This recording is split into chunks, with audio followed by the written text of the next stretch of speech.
of you guys might remember that my first review ever on this channel was Fall of Cybertron Grimlock. Well, figured I'd continue the trend with a new, better Grimlock.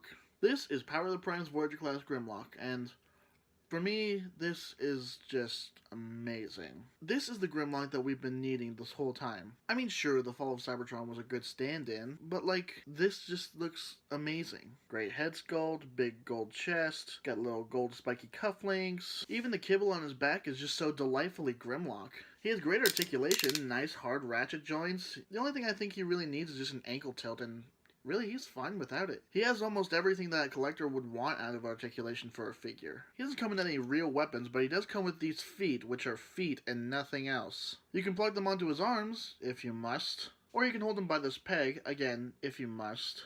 And he also comes with the Dinobot Enigma of Combination, which actually does look really cool. If it had a ball joint for this neck piece right here on the bottom, it would be a really cool Titan Master or Prime Master, but since it's hollow and can't transform at all, it's a nice display piece. This thing is actually just more for the feet, which you can shove right in there in either one of those. But this gimmick is actually more for the Prime Masters. This little guy here is Micronus, and really, he's the only Prime Master I would ever really want, and really, I think he's the only one I'm going to get. And since these little guys are basically Titan Masters from the Titans Return line, not only can you stick these little guys in the feet, but you can also stick faces in there as well. And the same goes for the hand pieces that come with the deluxe figures, and you can also stick them inside Titans Return and Power of the Prime's Legends class figures, and you know what, now we're just basically doing a review for this guy, so why don't we move on to the armor? This year's Cloudburst everyone. Differing from the Titan Master predecessors, which came with vehicles that turned into other vehicles, which could turn into guns for bigger robots, Prime Masters come with decoy armor, which is basically pretender armor, which is what I'm going to be calling it.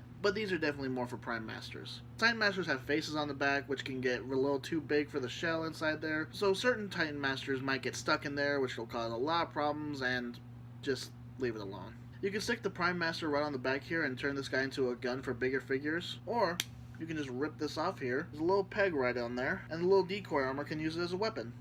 That's kind of cool. So that's pretty much it for the little guy. Now back to the big guy. Like I said, this guy is basically the classic Grimlock that we've been asking for years. It's a big Grimlock, it's got great articulation, and really, no one could ask for more. So let's on over to the transformation. And getting to his Dino mode is easy and really fun. Guys, just look at this. It's a good Grimlock. It's faithful to the original, and it has almost everything that people could want. Got a nice opening mouth that doesn't have a weird gimmick attached to it. I didn't mention this in robot mode, but all the gold paint on these clear bits is on the inside. So that way it looks like the old Diaclone ways. All the sticker detailing that's all over him, that's really G1 faithful. The tail is a little bulbous, and that might be a bit of a turnoff for some people, but for me, that's fine. I like big tails. Fall of Cybertron Grimlock was a good stand-in for Classics until this guy came along, because the original Classics Grimlock was just no, but this guy takes the cake in a lot of ways. I'll probably still keep this guy around, but like, Classics for sure. Now another turnoff for some people besides the bulbous tail might be the stuff right here on his back, which is for the combining gimmick. That's why his dino legs look kind of bulbous back here. That's for the tail being the way it is. And it's for the messy back type area. But even with these faults, this is the Grimlock that most people are looking for. It's the Grimlock I was looking for. Sure, it has some flaws, but they're for the combiner function.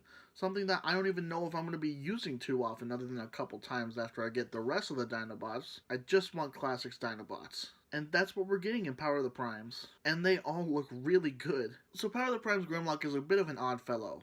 But, I have to say, he does seem a good hand. Thank you so much, man. No, but really, this is a great entry point into Power of the Primes with Dinobots, and I can't wait to see what other figures that we get in Power of the Primes, because so far, I'm super excited. Whether they all have political views on them or not. That's just a joke for the Jazz figure, which I'll be covering in a different video. Not an actual review itself, but you'll see. Anyway, guys, that's been Power of the Primes Grimlock. I've been 01 Transfan the #1, and I will talk to you all next time. Take it easy.